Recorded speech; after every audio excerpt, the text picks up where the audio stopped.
Hello mga ka-great, magandang araw po sa inyo lahat. Naalala niyo po itong ating ginagawa na zero tillage dito sa ating demo trial, dito sa ating demo farm, dito sa Barangay Mangas, Padre Garcia, Batangas.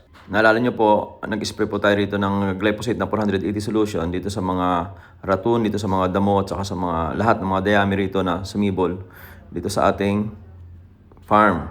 Ngayon nga po ay napag-desisyon ko na gawing multi-cropping, iba-iba pong crops ang ilalagay natin dito. Dito po sa unang nilalagay natin ito ng pechay. So yung mga sumibol ulit ng mga damo ay inispray pa ulit natin ng glyphosate. Then magpapatubig na nga po tayo para makapag-spray naman tayo ng bioenzyme para malusaw naman po yung mga dayami na yan na sa una ay magiging mulching po ng mga pechay. At yung mga dayami na rin po ang magiging putik nila once na nalusaw po ng bioenzyme po yan.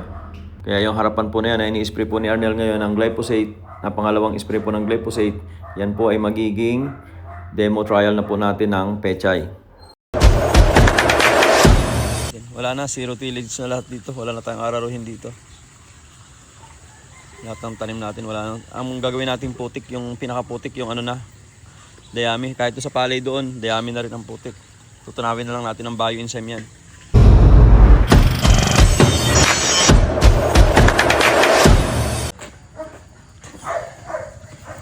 Yan, sarado mo doon sa dulo para pumasok yung tubig. Yan. Yan.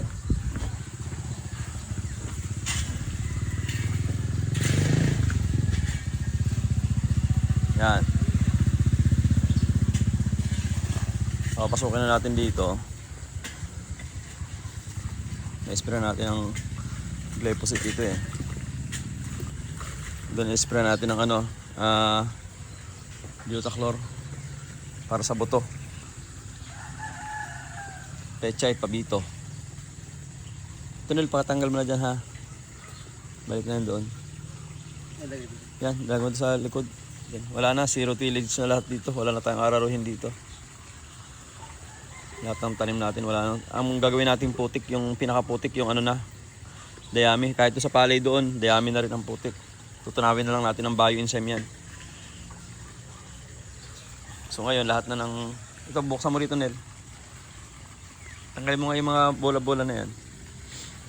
Yung bola ng mga bata. Dito ka magbukas oh. Para medyo mataas.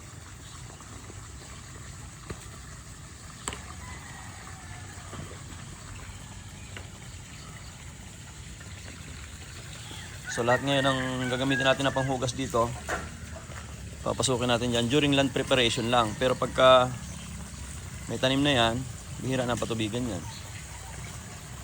Pecha yan eh. Kailangan lang kasi malambot ang lupa o pagka ginagalaw. Pagka piniprepare, malambot.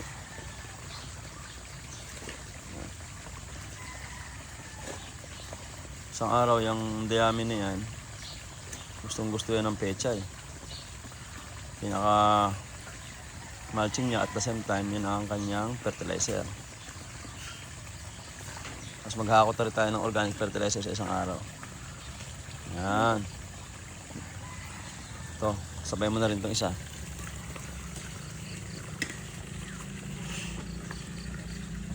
Yan, dyan yan.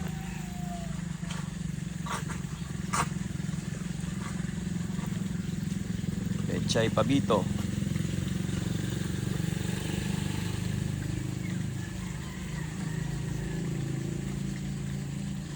Tapos na yung ano doon, saraduhan para mababad.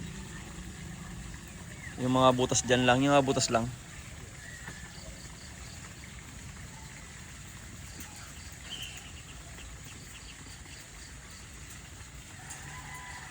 Maganda sa ganitong klaseng sistema ng preparation. Walang pagkalagas ng lupa. Walang erosion.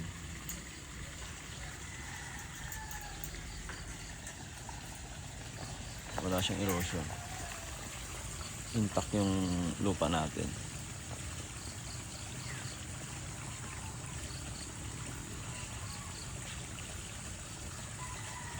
So isang araw makikita niyo po, puro pechay naman po to.